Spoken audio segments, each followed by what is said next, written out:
មានសួរប្រិយមិត្តទាំងអស់គ្នាបាទថ្ងៃនេះខ្ញុំមានរឿងថ្មីមួយទៀតសម្រាប់ចែកជូនឲ្យប្រិយមិត្តបានស្ដាប់ចឹងណាបាទថ្ងៃនេះគឺតួស្រីនឹងគាត់ឥឡូវយើងនិយាយដល់សាច់រឿងហ្មងណាបងប្អូនតួស្រីនឹងគឺគាត់ឈ្មោះបូផាបាទហើយគាត់ទៅអាយុតែ17ឆ្នាំទេបាទហើយសម្រាប់តួប្រុសនឹងគាត់ឈ្មោះពូសំអល់បាទរឿងហ្នឹងដើមតងមកគឺអញ្ចេះបងប្អូនណាក្មេងស្រីហ្នឹងគាត់អាយុ17ឆ្នាំហ្នឹងឈ្មោះអូផាហ្នឹងគឺគាត់ជាអ្នកខ្វៀលគោ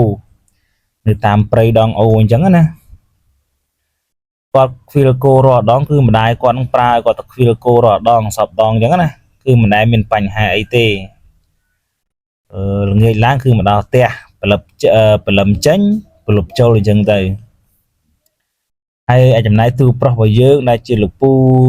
ហ្នឹងគឺគាត់អាយុ40ជាង45អីចឹងណាបាទ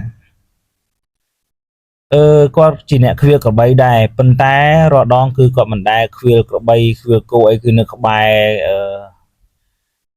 ក្មួយស្រីដែលបូផាហ្នឹងទេគាត់ខ្វៀលតែឯងទេអញ្ចឹងណាហើយក្មួយបូផាស្រីហ្នឹងគឺគាត់ខ្វៀលគោគឺគាត់ទៅមួយគ្នាគាត់4-5នាក់ឯងចឹងទៅហើយចំពោះលោកពូអុលនេះគឺគាត់ខ្វៀលតែក្របីនោះទេគាត់អត់មានគោខ្វៀលទេថ្ងៃមួយហ្នឹងគឺគាត់បានទៅ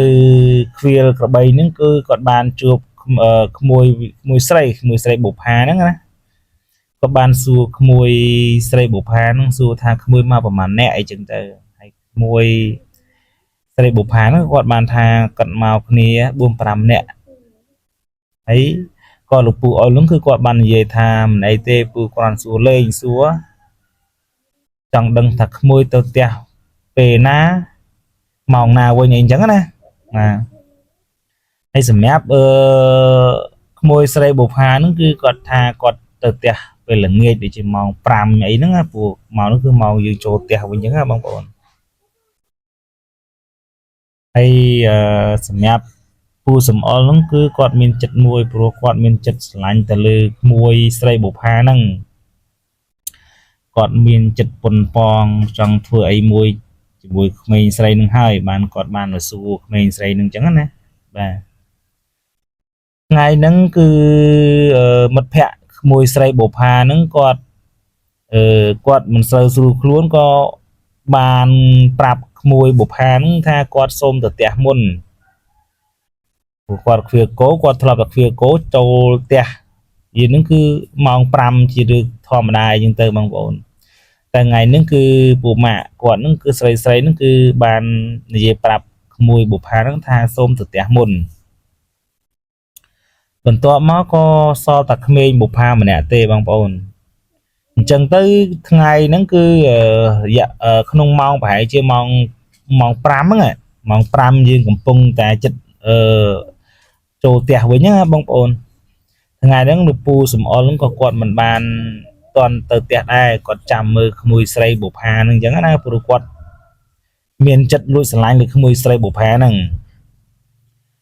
តែក្មួយស្រីបូផាគាត់មិនដឹងខ្លួននោះទេថាលោកពូសំអល់ហ្នឹងគាត់ស្រឡាញ់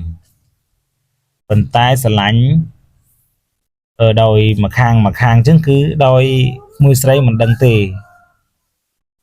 ហើយបើនិយាយពីការប៉ុនប៉ងរបស់ពូសំអល់ហ្នឹងគឺគាត់និយាយចំទៅគឺគាត់ចង់ចាប់ក្មួយស្រីនឹងរំលោភអញ្ចឹងណាបាទ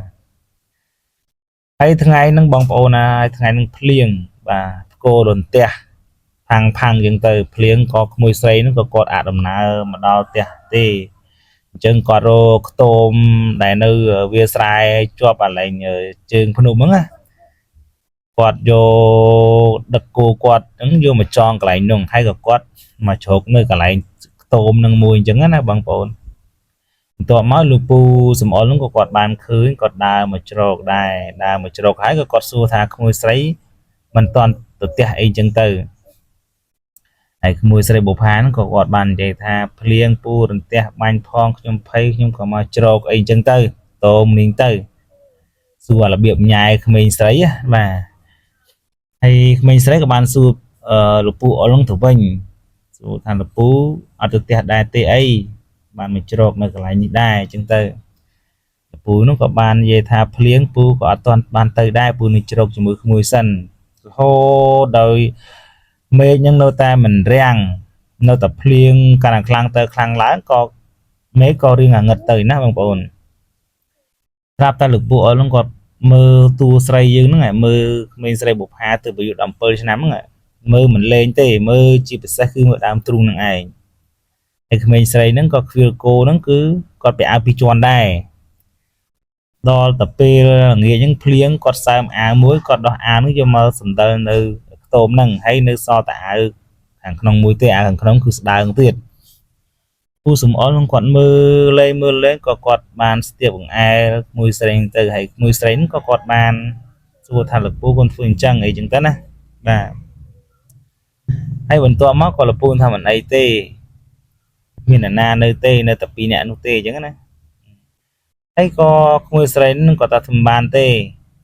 หลักปูจะให้มันไอฟื้นจังหนักหรือยังไม่จังนะบ่าหลักปูนั่นก็มันสลับมือเสรงบุพาเต้คือจับบุพานั่งโยแต่มาดองจับบานสำหรับดอกปีดองบองโปนจังเธอก็เมนใส่นั่งก็ยุมพองไอพองก็ปรับทาหรือปูมันกูนาทัวดักยุ่มจังเตไอมวยใส่บุพานั่นก็กอดเยเดียบรอบแทเบอร์เซนเจียมาได้กอดดังคือมันเรื่องราวดอกกอดเองจังนะ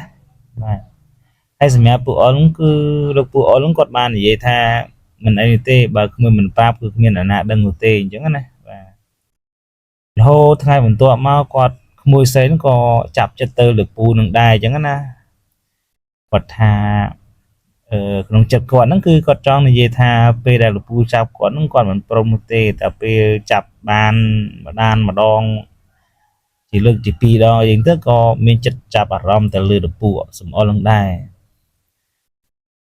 cho lang bong bồn sạch riêng nó cứ mình sấy tê từ bây giờ đầm pơ nam tê tai miền chất na từ lơ lụp sum là dụ sai pram nó nghe bong bồn á